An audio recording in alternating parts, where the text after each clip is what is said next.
Hello everyone, so I am going to start carbon and its compound. So first of all, what is carbon? Carbon is a non-metal having atomic number 6 and mass number 12, and it is placed in group 4A or group 14 in periodic table. So this is very important point. So maybe this kind of questions uh, may reflect in upcoming examination or any of the examination, like we must have seen question related to carbon, whether carbon is metal or non-metal, what is the atomic number of carbon and mass number of carbon, and where does it lie in a periodic table. So very simple, like atomic number is 6 and mass number 12, and in a periodic table it in a group it lie 4A, group number 14.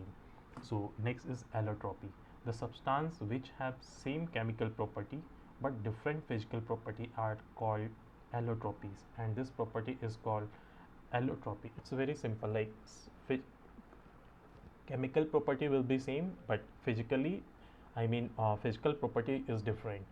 Just example, diamond and graphite. Okay, so diamond diamond and graphite and charcoal all are made of carbon only, but so their chemical properties are same, but physically they looks different, their physical properties are different. Just example, diamond. So it is the purest form of carbon, and it is the hardest natural known substance. So till now whatever substance are available on earth, so this is the hardest substance among all the substance, and it is transparent, and specific gravity is 3.52. So this is important one, specific gravity of carbon is 3.52. So specific gravity of carbon is 3.52, specific gravity of carbon is 3.52. So this is important, it may reflect in the exam. It is bad conductor of electricity and heat, and this is also one of the important point, like it make like examiner may ask the question about this. So it is bad conductor of electricity and heat, and it has very high refractive index 2.415. so there are three important questions. First, bad conductor of electricity and heat, specific gravity 3.52, and refractive index 2.415. So you can make you guys can make notes of these 3 points, this is very important. And then it is chemically inert, and on heating above 1500 degrees Celsius transferred into graphite, and it formed tetrahedral crystals, and hybridization of carbon atom is sp3. So this is also important. So it formed tetrahedral crystals, and hybridization of carbon atom is sp3. So uh, first thing is like specific gravity 3.52, bad conductor of electricity and heat, specific gravity 3.5. okay, refractive index 2.415, refractive index of diamond 2.415, specific gravity 3.52.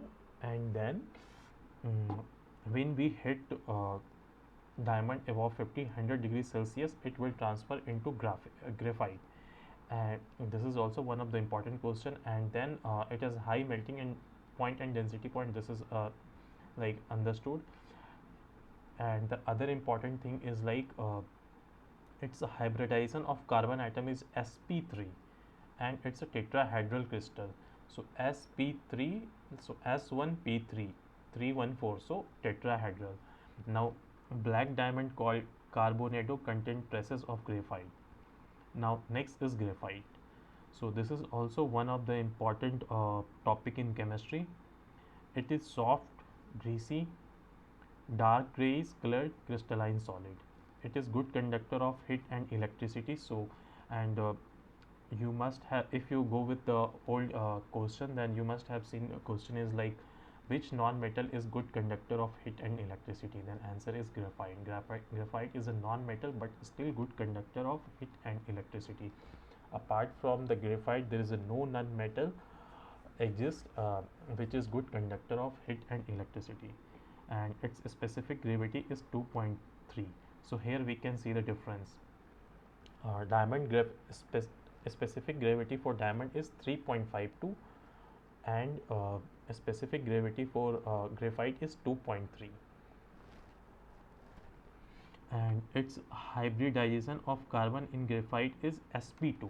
So uh, we just make compare between diamond and graphite, so it may confuse in our exam. So diamond sp3, graphite sp2, diamond sp3, graphite sp2. Okay, and it has hexagonal layer, diamond has tetrahedral. Okay, diamond has tetrahedral, graphite has hexagonal layer, graphite hexagonal, diamond tetrahedral. Okay, diamond sp3, graphite sp2, diamond specific gravity 3.52 and graphite specific gravity 2.3. Okay, the hybrid and it is chemically more reactive than diamond. Yes, it is more reactive. Its layer structure is held by weak van der Waals force. Graphite is used in making for lining and making electrodes of electric furnace, in making refractory, in making lead pencil, as a moderator in nuclear reactor, as a lubricant in machinery, as a reducing agent in steel manufacturing. So these are the important points related to graphite, used in to make lead pencil, moderator in nuclear reactor, lubricant in machinery, reducing agent in steel manufacturing, and other is like electrode of electric furnaces. So this is the difference between graphite and diamond. So this will be more clear when I will cover the objective. So be ready for next lecture. In that I will cover lucent objective related to diamond and graphite. Now next is there are some more important point. Form of amorphous carbon obtained by destructive distillation. So wood charcoal, it's obtained from wood, very simple. Sugar charcoal obtained from cane sugar. Bone or animal charcoal obtained from animal bones. Coke charcoal obtained from coal. Now next is hydrocarbon. Yeah. So compound made of carbon and hydrogen atom only are called hydrocarbon. So meaning the name is hydrocarbon. Hydro means hydrogen, carbon means carbon. So simply the compound which is made of hydrogen plus carbon is called hydrocarbon. Okay, so we like it. Hydrocarbon are classified as saturated, unsaturated, aromatic. So let's start with saturated hydrocarbon. The hydrocarbon in which carbon atom are singly bonded are called saturated hydrocarbon. Okay, saturated hydrocarbon are also called alkanes or paraffins. So yeah, this kind of question may be asked in examination. Alkanes, so saturated alkanes. Okay, alkanes are relatively unreactive under ordinary laboratory conditions. So alkanes are also called paraffins because paraffins means less reactive. So the question is, why do we call saturated hydrocarbon as paraffin? Because it's alkene, and because paraffin because alkenes are less reactive, and for less reactive we use term paraffin. Now general formula CnH2n plus 2. So now maybe in the examination examiner will ask question to identify whether this is alkane or not. Okay, so to just identify whether it is alkane or not, we have to use this formula CnH2n plus 2. Just for instance, just forget about this formula and see this method, and the examiner has asked question like whether this is alkane or not, or saturated hydrocarbon or not. Okay, so just see the formula CH4. So C1 and H4. So this structure fits in this formula. So if we put C1, and here we have number of C is equal to 1, so we put here C1, and H is equal to 4. So when I put H is equal to 4, then 2n plus 2 is equal to 4 because n is equal to 1. So we can say like this methane is an alkane based on this formula. Same for ethane, C2H26. So this n is equal to 2, carbon is equal to 2 means n is equal to 2. So here I have put the formula like 2 instead of n. Now here I am putting 2 into n means 2 into 2, 4 plus 2, 6. So in this formula in ethane we have C2H6. So I can say ethane is also alkane. So in the exam, like in any competitive exam, the question will be asked like they will give the structure and either structure or the name methane or ethane, and will ask whether it is saturated hydrocarbon or not, or whether it is alkane or not.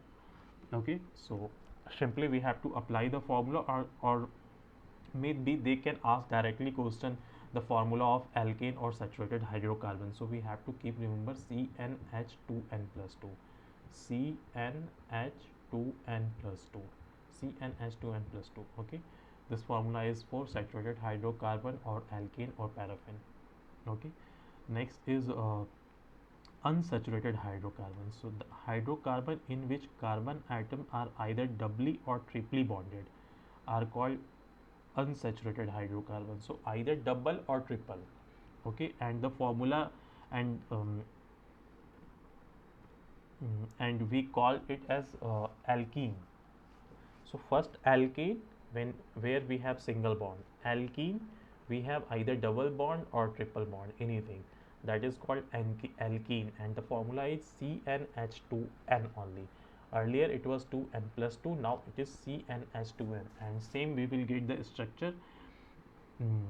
So starting we have ethane and methane and ethane. Now this name is wrong, it will be ethene, I think so. So we can see here. So similarly here also we will either will get the name, and they can ask the formula or structure, and then we have to identify whether it is unsaturated hydrocarbon or not. So it's very simple, like we need to just fit into the formula. If it's fit, then we can say this one is unsaturated hydrocarbon or alkene. So again I just want to repeat: alkane, saturated hydrocarbon, single bond. Okay, and formula is CnH2n plus 2. Then unsaturated hydrocarbon, alkene, and formula is CnH2n.